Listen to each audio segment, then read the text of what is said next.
Alors aujourd'hui je voulais te montrer un petit training spécial grip sans forcément passer beaucoup de temps dessus. Tu vas voir que ça peut vraiment aller très vite, mais tout de même quand même mettre de l'intensité et une certaine ressentir une bonne congestion à la fin.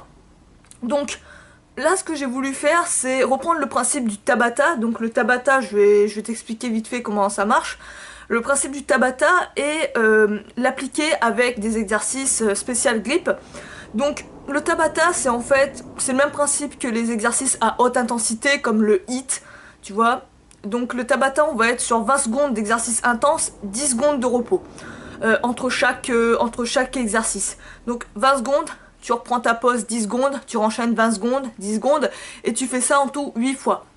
Ensuite même ça fait un round on va dire. Et tu peux faire comme ça jusqu'à 4 rounds.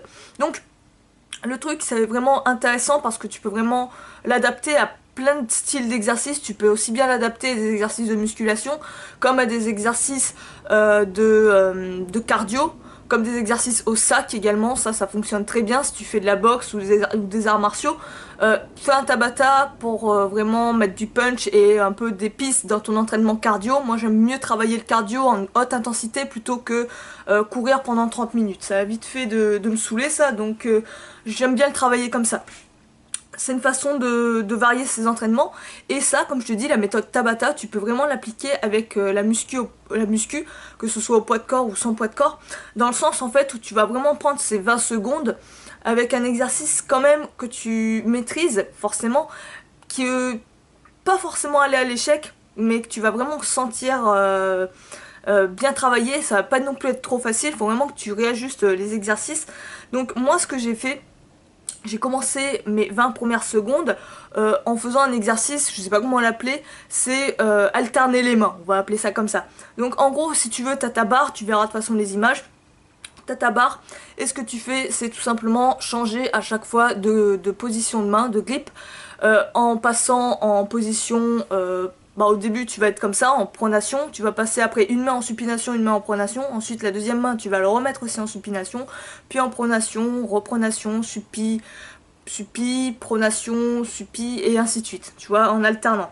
Donc ça c'est vraiment intéressant parce que ça te permet de travailler sur ton grip, à petit commencer à lâcher une main et donc commencer à avoir un peu plus de pression sur une seule main, mais sur un très court laps de temps. Et en plus de ça, au lieu de seulement t'agripper sans mouvement, là tu as un mouvement de relâcher et de serrer une prise. Donc ça te fait travailler de manière plus dynamique ton grip. Donc ça c'est vraiment un exercice intéressant que je t'invite à tester. Donc ça c'est les premières 20 secondes, après ça 10 secondes de pause. J'enchaîne directement avec de la suspension classique à la barre. Donc là, vu que c'est 20 secondes, on va vraiment chercher à mettre un maximum de tension, contracter le plus possible les avant-bras, serrer le plus fortement possible les avant-bras. On n'est vraiment pas sur de l'endurance à outrance. Donc là, on va pouvoir vraiment mettre la gomme et l'intensité. Chercher à mettre le plus de force, à gripper le plus fortement possible sa prise. Une fois que ça c'est fait, 10 secondes de pause et je suis passée sur les pompes sur les doigts. Donc là c'est pour vraiment travailler on va dire la phase plus antagoniste du grip, donc de l'avant-bras. Ça va être plus le travail sur les fléchisseurs des hanches qui va être en isométrique du coup, mais voilà, histoire d'équilibrer un peu le travail sur le grip et pas seulement travailler la préhension mais également l'extension. Donc là pareil, 20 secondes de pompe.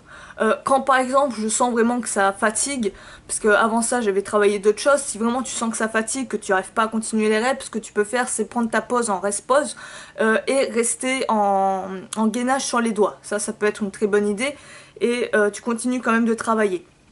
Donc là pareil, on cherche toujours à gripper le plus possible le sol, le plus fortement possible le sol. Et 10 secondes de pause et après ça, le dernier exercice, c'était suspension à la serviette. Donc là, pour vraiment travailler, mettre plus en action le pouce. En général, quand tu travailles sur une barre, tu as moins le travail sur le pouce. Là, le fait d'avoir une serviette, tu vas avoir un peu plus d'accent mis sur le pouce. Le travail va être un peu plus mis sur cette articulation. Donc c'est vraiment complémentaire à tout ce qu'on a fait précédemment. Et après ça, une pause de 10 secondes et on enchaîne, on recommence depuis le début. On fait ça une deuxième fois et là, c'est la fin d'un premier round. Donc j'ai fait ça qu'une fois, c'était pour le tester hier. Tu peux le faire clairement 2 à 4 fois. 4 fois ça va bien tailler je pense à la fin.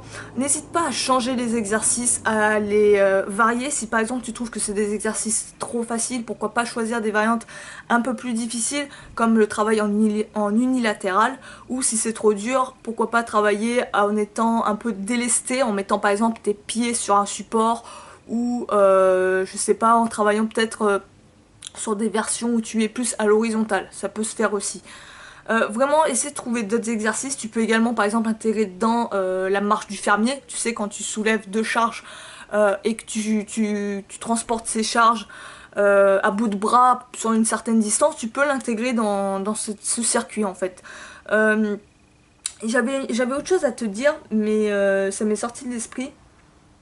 Oui, après ça, ce que j'avais fait, c'est donc pour un finisher, ce que j'avais enchaîné avec, c'était suspension classique, donc pronation classique, suspension pendant 30 secondes. Donc là j'essayais vraiment d'aller à l'échec, mais dans ma tête j'étais plus sur l'optique du temps sous tension. Donc là le temps sous tension, je te renvoie la vidéo que j'avais fait dernièrement sur le temps sous tension. Donc dans ma tête il fallait qu'il y ait 1 minute de travail.